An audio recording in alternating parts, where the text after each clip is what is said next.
Hey folks, it's Marvin Cash, the host of the Articulate Fly, and we're back with On the Water with Dustin White. Dustin, how are you? Marvin, I'm doing great. How are you doing, my friend? I'm living the dream, and so you've been bouncing all over the place, but you're back and Casper ready to get after it this season, right?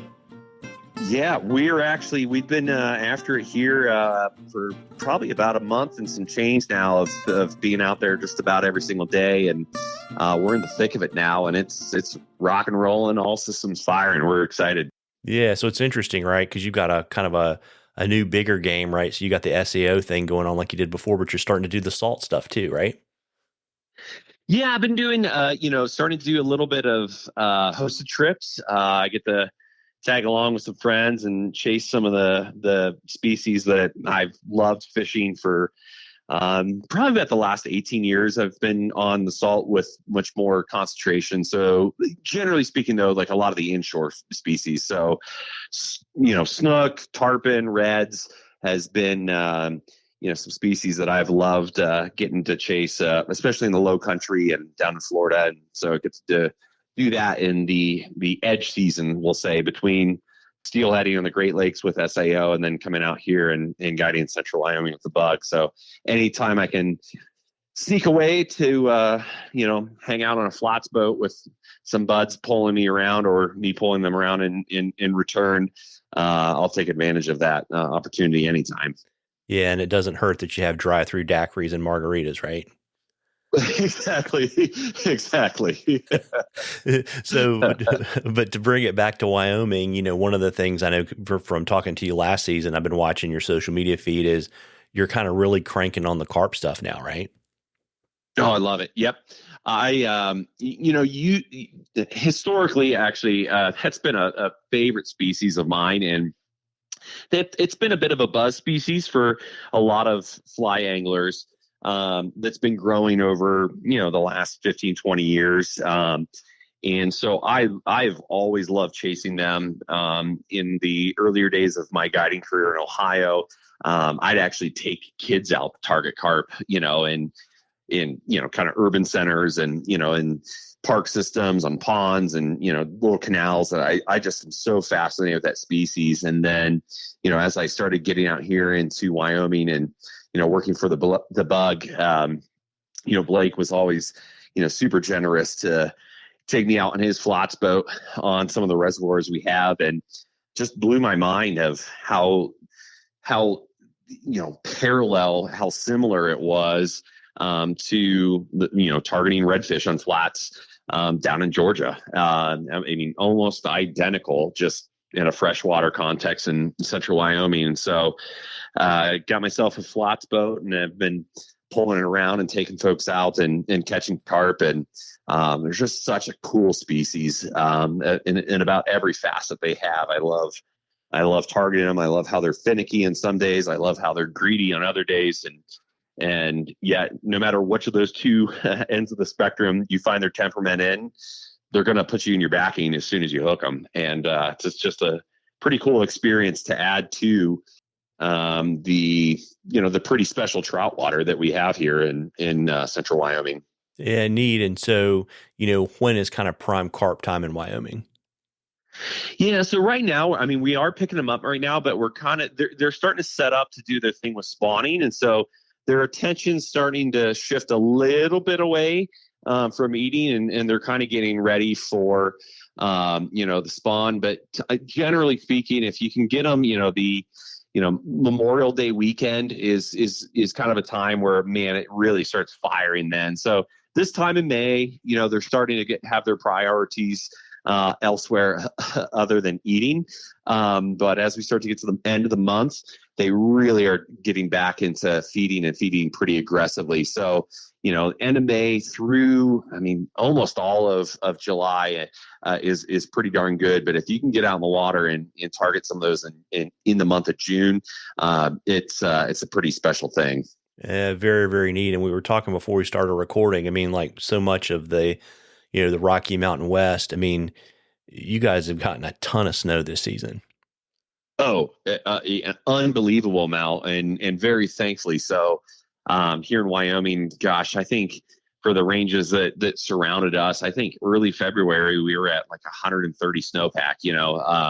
Snowpack was at 130, so we were already doing quite well, and then we just kept getting pummeled and pummeled and pummeled by snow. And so there's, I'm looking out my window now at the mountain, and it's all white on the top of it. So we're going to have a lot of water moving through our fishery and our drainages this year, and they've already, because we're on tailwaters, they've already started to adjust to that with our flows.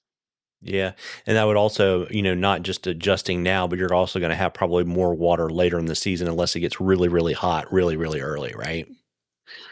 Yeah. I think, if we talk about the three different fisheries specifically that we have, the mile's already at 2,700, which is about what the highest you'll ever see at in summer, in the dog days of it. And here we are in May, we're already there.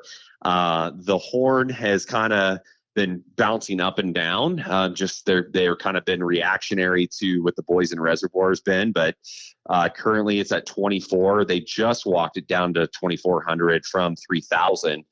And I would expect that could easily, on that end of things, go up and down there. And the reef, we're at about 1,000 right now.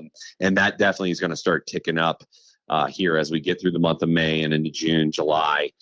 So I think we're going to have a lot of water moving through the system, thankfully. And I think our reservoirs, some of which, like Pathfinder, were extremely low last year, are going to have a lot of water in them to fill them up and make sure that our fish are happy, but also our anglers are happy as well. Very, very neat. So what are you seeing in addition to the improved flows? Yeah, so all three systems are fishing extremely well right now. We are in the season of blue wings. So, folks are out in the water. We always have midges on our water. If you walk into the North Platte or the Bighorn and have no idea what to throw, if you have a midge on your rig, you're going to be doing pretty well out of the gate. But this is blue wing season. We're seeing some fairly large blue wings this year. I wouldn't say they're size 16s, but they're 18 and then some change. So we got some pretty large blue wings that we've been seeing on all three systems.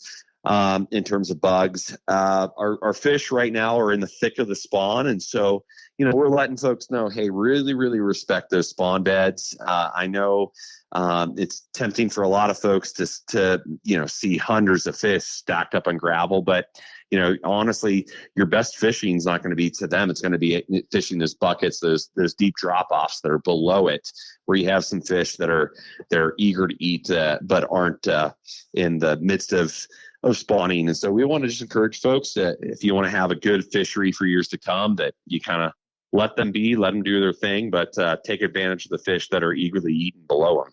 Yeah. And so, obviously that smaller stuff, creates problems, whether you're fishing nymphs or you're fishing dries. What are some tips for folks to kind of make strike detection and actually to be able to see your fly work a little bit better for you? Yeah, so if we're talking dries, here in Wyoming, I actually like to run with dry flies. I like to run a 2-fly rig, and I like to have a point fly that's a little bigger to be able to see it, right? And so if let's say you have a smaller bug, a smaller pattern, and this is very, very helpful as we get later in the season when fish are eating trichos like size 22s, smaller patterns. If you have a bigger point fly, something that's visual on the front end, look for a take that's within, a specific radius of that fly based on how long your tag to your second fly, your terminal fly is coming off that. So if you're throwing dries, have that bigger cider fly for yourself that's still in the ballpark of what those fish can eat. Small enough it's not going to spook them off laying in the water, but big enough that you can see it. And then essentially, a lot of times too with a lot of these smaller flies, the smaller flies start to accumulate in a lot of biomass, and you can't tell like, well, what's my fly in the midst of all that biomass there, of all those spinners versus what I'm actually throwing. So having a kind of a bigger point fly, just big enough for you to be able to see it, and then setting on any sort of take that occurs within the radius of what that would be. That's what I found is really successful for us here, especially if fish are eating smaller flies. In terms of nymphing, man, during this time of year, takes are often super, super subtle. So Marvin, as crass as it is, I always like to say, hey man, if it looks like a mosquito farted on your bobber, set the hook. And as much as you can get dialed into the subtle takes from fish that are eating below an indicator, the more successful you'll be. Yeah. And so in those situations, do you I know some people like to actually have two indicators, like they'll use like two of the stick-ons and they're watching the alignment between the two indicators. Is that something you like to do, or are you just going to say lift on anything fishy? No, yeah, I want to lift on anything fishy. I'm not looking at the two indicator thing. I tend to find that sometimes mending becomes to be a little trickier there. And I feel like it overcomplicates things. I'm using a pretty light indicator that is going to be, pretty sensitive to takes. And so on anything that looks like it's a take, we want to set on it, just because these fish are seeing a lot of food coming down the pipe. And so they're not in desperation mode of having to take extra hard takes. We're also coming out of, as you mentioned before, water's up and we have runoff that's occurring now. This is a lot of runoff occurring now. So water temps are actually on the lower side. Those fish are hanging in, the ones that aren't spawning are hanging in lower stretches of runs, slower water.